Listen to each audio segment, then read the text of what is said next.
Bom, gente, para a gente começar no horário, né? Hoje é a nossa última reunião. Eu não sei se está dando para ver a tela. Tá sim. Então, hoje eu queria ter trazido uma pessoa para falar para a gente sobre os resultados do Nascer no Brasil, né? Mas a pessoa não tinha condição de vir hoje, então no próximo semestre, com certeza, essa pessoa vem.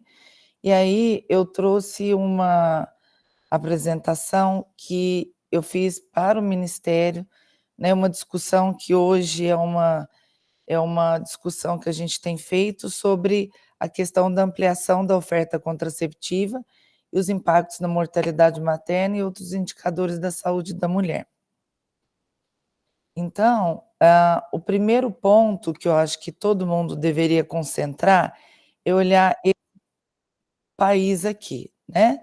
Nesse país aqui, nós percebemos que homens e mulheres, né, aparentemente é a força de trabalho de um país, e quando eu tenho um país que o planejamento reprodutivo é deficiente, parte da força de trabalho desse país, ela, por exemplo, morre por pré-eclâmpsia, por hemorragia, por aborto ilegal. E uma outra parte dessa mesma força sai da escola precocemente, por exemplo, por conta de gravidez. Então, quando a gente olha a força de trabalho que vai contribuir com o país, a gente percebe que uma parte dela é mais afetada. Ela sai da escola quando ela engravida, ela morre precocemente. Então, o PIB desse país, ele não tem como crescer tanto, porque uma parte da força desse país vai ser afetada.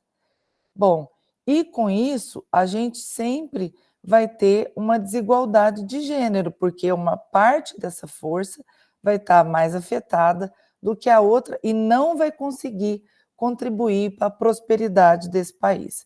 Agora, quando o planejamento reprodutivo é eficiente, a gente percebe que a força de trabalho do país, olha, ela é mantida. Não existe uma parte dela que é mais afetada tendo que sair por conta de gravidez ou porque morre precocemente por doenças que a gente poderia evitar, né? Então, quando a gente olha para o Brasil, a gente tem que mais da metade dos partos não são planejados, não dá nem para a gente falar em gestação não planejada, porque, na verdade, a gente não contabiliza aqui os abortos ilegais, né? E nem mesmo os abortos espontâneos. Então, a gente tem a estatística que é feita em cima dos nascimentos, por isso que são partos não planejados. Bom, e se a gente fosse ver o preço de cada gravidez, né, o estudo foi de 2014, eu corrigi pelo IPCA, a gente gasta 3.715 até o parto e 6,6 bilhões de reais ao ano até o parto, com os partos não planejados. Em termos de pacientes com comorbidades, a gente tem que, no mínimo, mais de 80% das gestações não são planejadas, né? Então, na população, 55,4%. Mas quando eu vejo, por exemplo, pacientes que vivem com HIV, mais de 70%, quando eu vejo epiléticas, 80%, as transplantadas renais do estado de São Paulo, 93% das gestações não são planejadas. Isso é muito grave, porque são pacientes em que o acompanhamento pré-natal é um acompanhamento mais caro e mais de 80% ou 70% dessas mulheres não gostariam de estar grávida no momento em que elas estavam. E quando a gente observa em termos de porcentagem de partos em adolescentes, nós temos 13,6% dos partos são em adolescentes. Então, e quando a gente tem dados em que 75% dessas adolescentes que engravidam saem da escola, isso é um cenário extremamente preocupante, né? Como eu já tinha adiantado, olha, a gente tem grupos que têm uma taxa maior de gestação não planejada, adolescentes brasileiras, esse é um dado do Nascer do Brasil. usuárias de álcool e droga, né, eu tenho uma aluna de pós-doc, não, desculpa, de doutorado, que levantou entre as usuárias de droga do Brisa e mais de 85% é não planejada, e doenças crônicas 80 a 93, porque muitas vezes o médico que atende, ele não é preparado para saber quais os contraceptivos essas mulheres não podem usar e quais podem, e muitas vezes elas ficam com contraceptivos de baixa eficácia. E, como a gente sabe, as gestações não planejadas, elas acabam impactando de forma negativa em desfechos maternos e infantis. Aqui a gente pode ver na parte materna, eu vou ter um pré-natal inadequado, então começa mais tardiamente, faz menos exames do que o preconizado, não adere a orientações de suspender o tabagismo e o álcool, a gente acaba tendo mais abortos inseguros. Essas mulheres, elas são mais vítimas de violência interpessoal e também elas apresentam mais depressão na gestação e no pós-parto. E tudo isso acaba aumentando aí a mortalidade materna. Quando a gente vê pelo lado perinatal, neonatal e infantil, a gente tem um aumento de vacinação inadequada, né? Então, quer dizer, mulheres que acabam não vacinando os seus filhos, menos um risco maior de não amamentar por 6 meses, um aumento do risco de parto pré-termo e de prematuridade, quando eu olho, né, este recém-nascido, e um aumento de baixo peso ao nascer. Isso aumentando a mortalidade neonatal e infantil. De uma forma geral, a gestação não planejada, o impacto mais visível nela é neonatal e infantil. A mortalidade materna é um desfecho mais indireto, porque depende muito da rede de apoio, da classe social que essa gestante pertence. Bom, e quando a gente observa o espaçamento, antes nós estávamos falando do não planejamento, agora a gente adiciona uma nova variável, aquela mulher, né, que engravidou tendo acabado de engravidar, né? Então não houve um espaçamento entre o parto e uma nova gravidez. Então aqui embaixo a gente vê espaçamento de gravidez e aqui em cima é risco relativo. Então a gente percebe que quando eu tenho um espaçamento de pelo menos 18 a 24 meses, olha como o risco de mortalidade infantil e de 1 a 4 anos, ela cai, né, esse risco de acontecer a mortalidade. Então, é o desfecho mais sensível a espaçamentos e gestação não planejada. E outros desfechos também, eles caem bastante, como, olha, aqui também espaçamento, aqui é risco disso acontecer, e a gente tem redução de parto pré-termo, baixo peso ao nascer, pequeno para a idade gestacional, morte fetal e morte neonatal precoce. Então, os desfechos relacionados ao recém-nascido, eles são muito mais impactados por gestações não planejadas e espaçamentos deficientes. Já quando eu olho a mortalidade materna, né, a gente tem um estudo que é clássico na área de contracepção, que mostrou prevalência contraceptiva e o quanto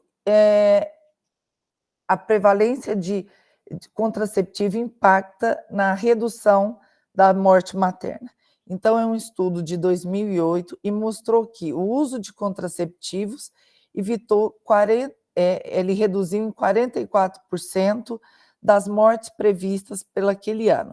E há um gráfico clássico que mostra que a prevalência contraceptiva quando ela aumenta e reduz mortalidade materna, até um certo ponto. Depois disso, fica estagnado. Isso porque existem outras coisas que impactam na morte materna.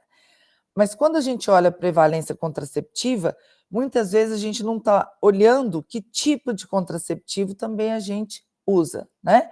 E isso pode ser um fator em que deixa esse gráfico reto a partir de um determinado ponto. Então, quando a gente olha Brasil, gente, olha o que aconteceu com o Brasil em 2021. A gente gravitava, né, numa taxa aí de 59, 60 mortes maternas por 100.000 nascidos vivos. O ideal seria a gente ficar abaixo de 20, mas o objetivo aí para o Brasil ficar em torno de 30, e com a Covid e com o fechamento dos serviços, a gente acabou tendo um salto para 117 mortes maternas para 100.000 nascidos vivos. Eu falo que nossa formação não é cidadã, né? Muito de nós não conhece os dados desfavoráveis de nosso país. Se nós perguntarmos para a maioria dos ginecologistas, eles não conhecem a mortalidade materna do país, não conhecem a porcentagem de partos de adolescente do país, e isso atrapalha muito a gente se responsabilizar por situações que nós poderíamos ajudar a reverter, né? Então, olhando o país de uma forma global, vejam como a gente tem valores altíssimos como Roraima, né? Então, a gente tem países que estão maior do que a média do Brasil. Veja, Roraima chegando a 309 mortes maternas por 100.000 nascidos vivos. Então, Rio de Janeiro, né, chegando a 168, então, né, e o estado que menos teve mortalidade materna em 2021 foi Pernambuco, Sergipe e depois São Paulo, ainda assim super alto. Bom, vendo esse cenário, né, nós ficamos assim preocupados, mas a boa notícia é que nós ginecologistas e médicos que trabalham com mulheres, nós podemos mudar esses desfechos. Como? Uma forma que a gente tem de mudar é reduzindo as barreiras para contracepção eficaz. Então, que tipo de barreira?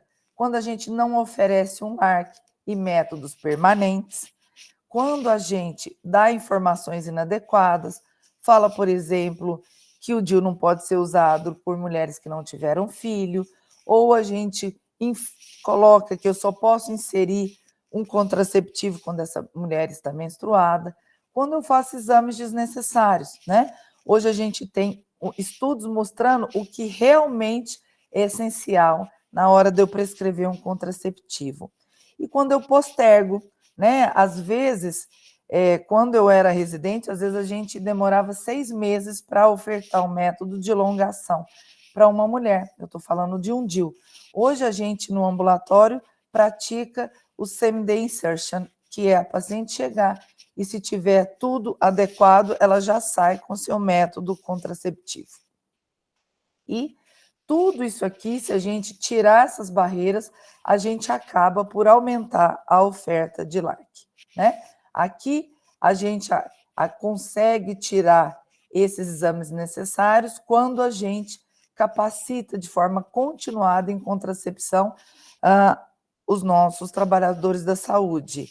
A capacitação também impacta em reduzir informação inadequada e também em evitar a postergação do início do método. Muitas vezes esses 3 pontos aqui são por informações desatualizadas ou inadequadas. E, claro, quando a gente informa a população, ela também consegue pressionar para que não seja, por exemplo, ela não aceita informações inadequadas, como no LIPRA não pode usar DIU, quando a população é informada, ela vai falar para os médicos, não, eu fui informada que realmente eu posso, né? Então, ela pressiona o serviço de saúde a ter protocolos mais atualizados. Bom, e será que o tipo de métodos ofertados importa?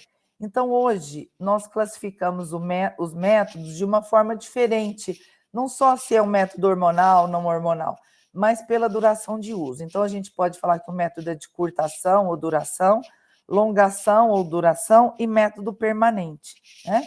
Então, nessa tabela, a gente consegue observar que dentro desse retângulo a gente tem os métodos de curtação, em que a falha em uso perfeito, olha, ela pode ser até muito baixa quando eu vejo pílula e injetável, mas quando eu vejo o mundo real, o que realmente acontece, veja que essa falha é multiplicada por 30 na pílula e no injetável, né? Ela aumenta em todos os contraceptivos, a camisinha, vai de 2% até 21%. Métodos de percepção da fertilidade, né, que são os métodos naturais, vai de 2% a 24%. Então, aqui, para usar esse tipo de método, a pessoa tem que ser metódica. E a gente tem método de longa ação, que a mulher não precisa lembrar de usar todo dia ou todo mês para que ele funcione, e eles têm taxas de falhas que são iguais, como o DIU de cobre, né? 6 falhas em 1000, muito próximo da laqueadura, ou até melhor do que a laqueadura. DIU hormonal, 2 falhas em 1000, e o implante, meia falha em 1000. Então, a gente tem opções até mais eficazes do que métodos permanentes. E no SUS, nós temos 7 métodos de curta ação, 1 método de longa ação e 2 métodos permanentes. Ou seja, o único método de longa ação disponível hoje é o DIU de cobre. E quando a gente percebe que a maior parte, quando eu olho aqui, né, das gestações não planejadas ocorrem por não uso do contraceptivo ou uso inconsistente, então eu começo a refletir que não basta, por exemplo, simplesmente usar um contraceptivo. Às vezes o tipo de contraceptivo impacta. E esse é um gráfico antigo, né? Não tão antigo assim, mas para a ciência antigo já, né? Mais de 10 anos, mostrando que os métodos de longa ação, eles não perdem a efetividade com o tempo de uso e nem com a idade da mulher.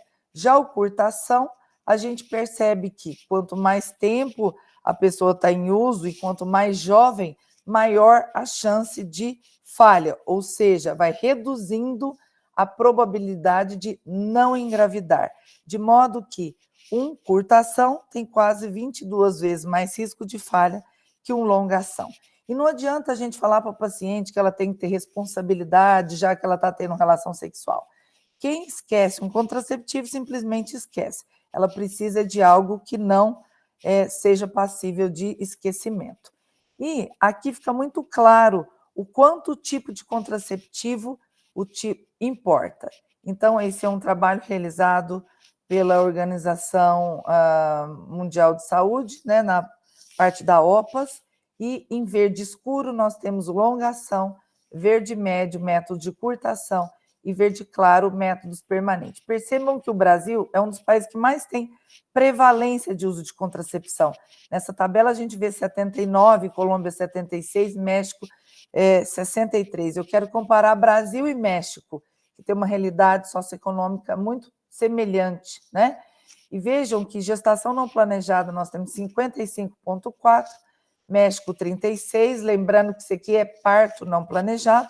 E veja, apesar de nós termos mais uso de contraceptivo que o México, o nosso uso de LARC 2%, México 17%. Hoje o Brasil tem 4%, mas mesmo assim, quando a gente olha nessa tabela, a gente está muito abaixo de muitos países da América Latina, né? Então, aumentar o uso de LARCs vai impactar em gestações não planejadas.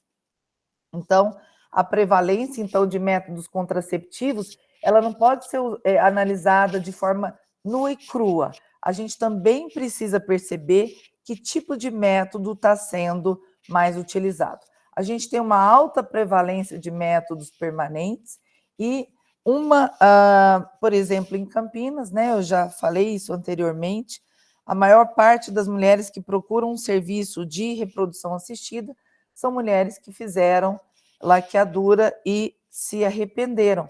E muitas vezes o SUS, aqui a gente vive numa ilha, né, não fornece tratamento de reprodução assistida. Então, mais um motivo para a gente aumentar a oferta de métodos de alta eficácia, mas que tem potencial de reversibilidade. E o fornecimento de LARC, ele impacta vários desfechos. Então, aqui são adolescentes que participaram do estudo Choice e nesse estudo, mais de 70% delas escolheram métodos de longa ação e aqui em azul as adolescentes americanas. E a gente vê que a taxa de gestação é menor nas que usaram mais LARC, os partos são menores e a taxa de aborto a pedido é menor. Então, quando a gente, aqui nesses dados americanos, a maior oferta de LARC reduziu em 75% desfecho de gestação, parto e aborto. Então, quando a gente quer reduzir, principalmente aborto a pedido, um dos maiores, uma das estratégias mais eficazes, sem dúvida alguma, é o fornecimento de LARC. Eu gosto muito desse estudo, porque ele mostra o que acontece quando um país resolve dedicar a reduzir um desfecho que é desfavorável para a sociedade. Então, o Reino Unido, ele fez um plano de 10 anos para reduzir gestação em adolescente. Então, nos primeiros, por exemplo, eles começaram nos primeiros anos desse projeto, eles trabalharam em educação, protagonismo do adolescente, trabalharam também aumento dos planos de vida e, posteriormente, eles seriam, assim, nos últimos 3 anos, então eles implantaram o LARC. E a gente vê que nos 6 primeiros anos pós, então, houve uma queda com as ações educacionais? Houve. Ações educacionais são vitais, porque muitas vezes, quando não há uma melhora da educação, não há educação sexual, essa adolescente não entende o porquê é importante que ela adie a maternidade, né? A educação sexual, hoje a gente tem a gente tem vários estudos que mostram que a adolescente sendo exposta à educação sexual, ela posterga a idade da primeira relação. Mas, se não tiver disponível métodos de longa ação, o impacto real, né, em termos de gestação e partos, ela não é tão grande. Existe o impacto, mas ele é a longo prazo. Mas com o LARC, a gente percebe que nos 6 primeiros anos, houve uma redução de 42,5% nas taxas de gestação e aborto a pedido, eu não estou falando aborto espontâneo, de adolescentes britânicas. Então, mostrando que a queda é abrupta, né? Quando a gente compara o que aconteceu no Brasil em 20 anos, enquanto no Reino Unido houve uma queda de 42,5% em 6 anos, claro, gente, lá teve a questão educacional, né? A gente não pode fazer uma comparação tão simplista assim, mas em 20 anos nós caímos 32%. Ou seja, num tempo 3 vezes maior, a nossa queda ainda foi menor, mostrando que a gente tem muito o que fazer, né, para reduzir a gestação em adolescente.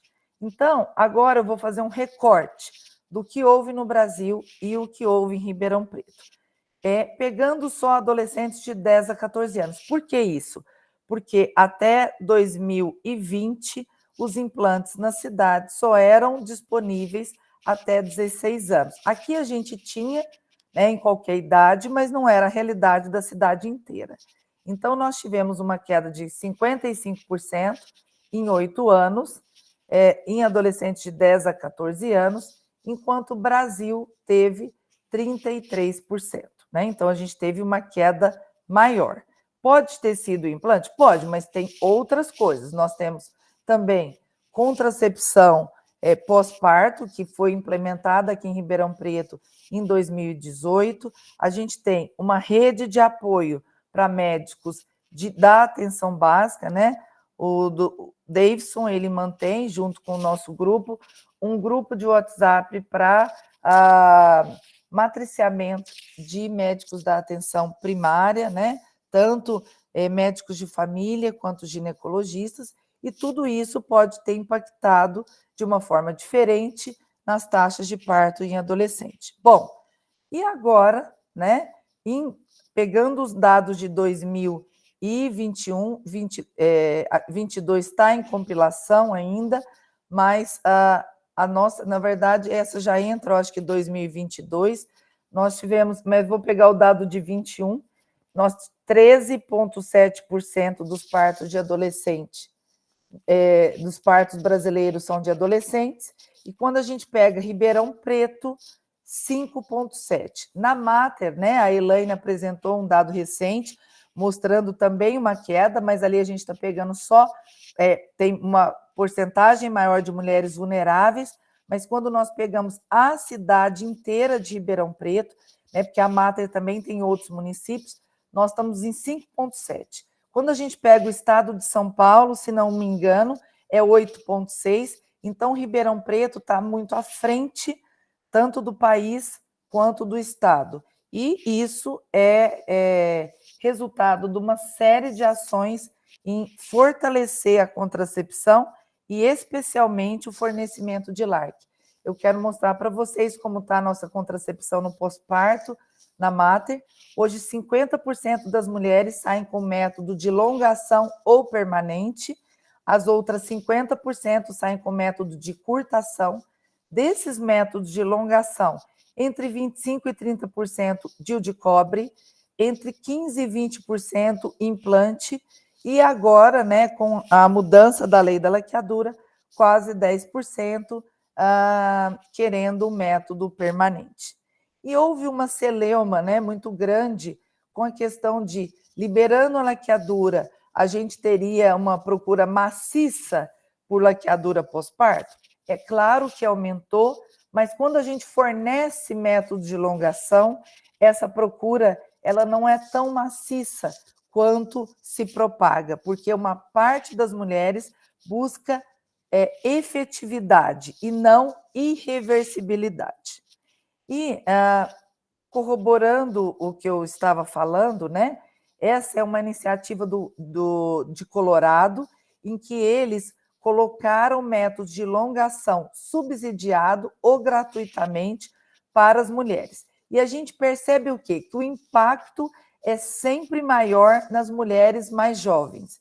Então, aqui, de 2009 a 2017, houve uma redução de 59% em partos nessas adolescentes e 60% de aborto. Então, sempre lembrem o que eu disse: aborto a pedido é o que mais decresce. Então, as pessoas que são mais conservadoras, né, elas devem investir em aumentar a LARC e não em abstinência, porque, na verdade, o que mais vai reduzir todos os desfechos de gestação e principalmente aborto ilegal é a presença de LARC.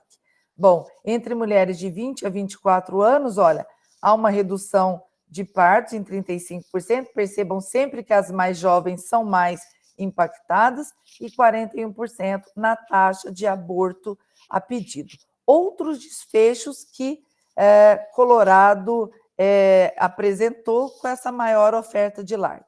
Então, teve queda na idade da primeira gestação em 1,7 anos.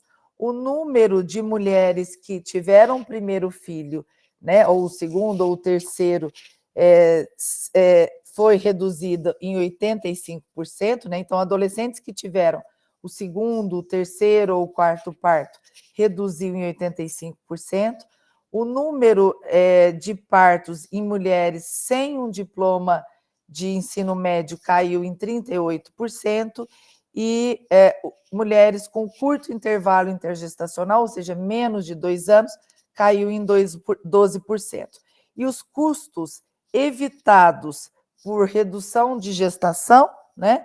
Então, foi evitado, num período de 2010 a 2014, de 66 a 68 milhões de dólares nessas reduções de gestações e abortos nessa população. E mesmo em locais em que a interrupção da gestação é liberada, né, a gente percebe que ofertar LARC, que aqui tem DIU de cobre, DIU hormonal e implante, reduzem mais de, vamos falar assim, 99,9% a chance da mulher buscar um novo aborto, comparado com eu dar, por exemplo, pílula para ela, né? Aqui, quando eu forneço injetável trimestral, há uma redução, mas não foi significativa, provavelmente que o N é pequeno, outros métodos também não, e quando eu dou nenhum, uma tendência a aumento de 30% em relação à pílula, claro, não foi significativo, provavelmente, né, pela amostra, mas percebam que mesmo amostras pequenas, a gente consegue mostrar uma redução importante da chance de uma nova gravidez, né, com os LARCs. Então, aquilo que eu tinha comentado com vocês, né, o medo que se tem de, ao liberar, né, ao tornar a lei da laqueadura mais flexível, eu vou ter uma procura em massa de laqueadura, isso não é verdade.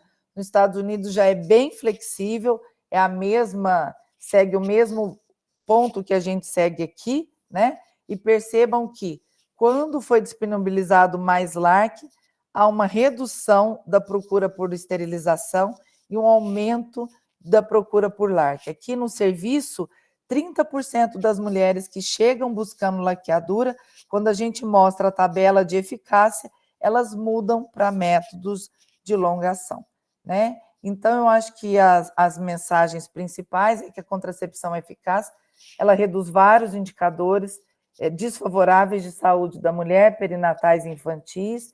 Em termos de mortalidade materna, é uma das estratégias que mais produz redução em menor tempo.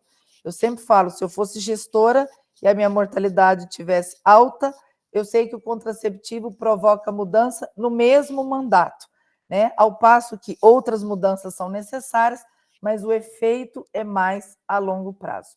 E o aumento de acesso ao uso de LAR, que impacta positivamente na redução de gestação não planejada em adolescentes e adultas, além da realização de abortos, no nosso caso ilegal, e em alguns países a demanda da mulher. Também impacta reduzindo o uso de métodos permanentes naquelas mulheres que buscaram métodos permanentes pela eficácia e não entendendo a questão da irreversibilidade. Bom, gente, era isso que eu queria falar e eu estou à disposição para dúvidas.